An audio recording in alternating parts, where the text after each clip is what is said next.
In all that thou doest, remember the end, and how thou wilt stand before a strict judge, from whom nothing is hid, who is not bribed with gifts, nor accepteth excuses, but will judge righteous judgment.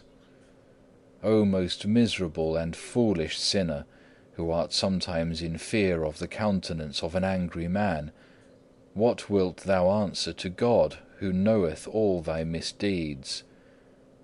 Why dost thou not provide for thyself against the day of judgment, when no man shall be able to be excused or defended by means of another, but each one shall bear his burden himself alone?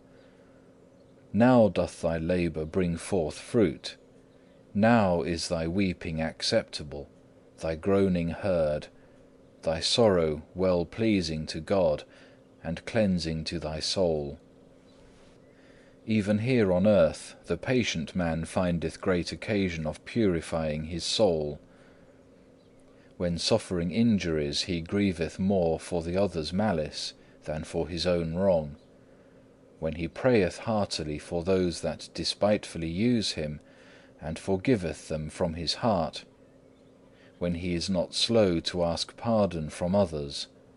When he is swifter to pity than to anger. When he frequently denieth himself, and striveth altogether to subdue the flesh to the spirit.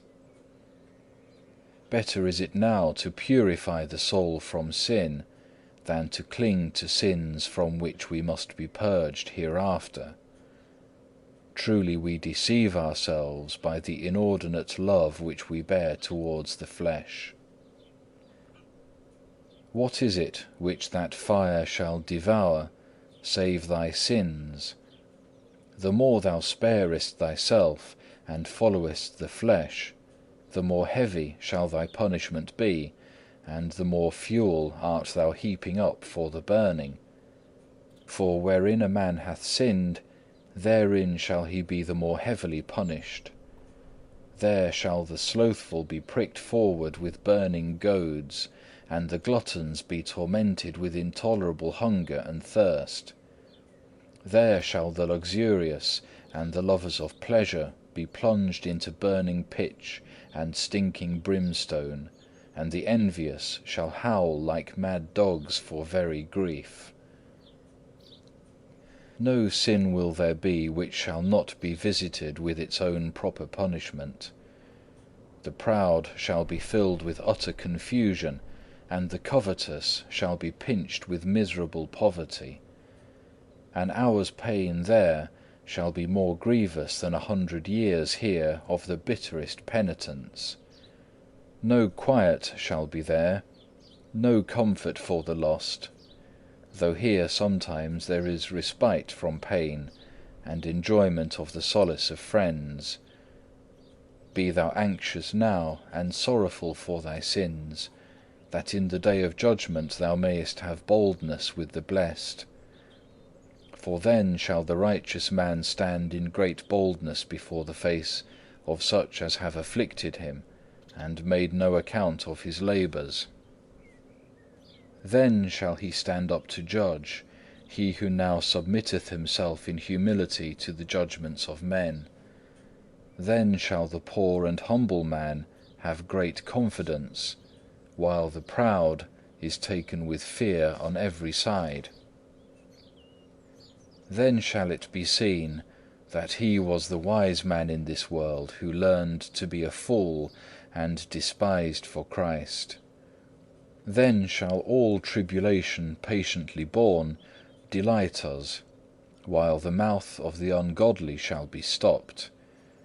Then shall every godly man rejoice, and every profane man shall mourn. Then the afflicted flesh shall more rejoice than if it had been always nourished in delights. Then the humble garment shall put on beauty, and the precious robe shall hide itself as vile. Then the little poor cottage shall be more commended than the gilded palace. Then enduring patience shall have more might than all the power of the world. Then simple obedience shall be more highly exalted than all worldly wisdom. Then a pure and good conscience shall more rejoice than learned philosophy. Then contempt of riches shall have more weight than all the treasure of the children of this world. Then shalt thou find more comfort in having prayed devoutly than in having fared sumptuously. Then thou wilt rather rejoice in having kept silence than in having made long speech. Then holy deeds shall be far stronger than many fine words. Then a strict life and sincere penitence shall bring deeper pleasure than all earthly delight. Learn now to suffer a little, that then thou mayest be enabled to escape heavier sufferings. Prove first here what thou art able to endure hereafter. If now thou art able to bear so little, how wilt thou be able to endure eternal torments? If now a little suffering maketh thee so impatient, what shall hell-fire do then? Behold, of a surety thou art not able to have two paradises, to take thy fill or delight here in this world, and to reign with Christ hereafter. If even unto this day thou hadst ever lived in honours and pleasures, what would the whole profit thee, if now death came to thee in an instant? All, therefore, is vanity, save to love God and to serve Him only. For he who loveth God with all his heart feareth not death, nor punishment, nor judgment, nor hell, because perfect love giveth sure access to God. But he who still delighteth in sin, no marvel if he is afraid of death and judgment.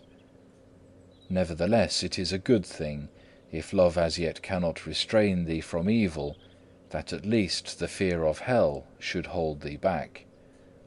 But he who putteth aside the fear of God cannot long continue in good, but shall quickly fall into the snares of the devil.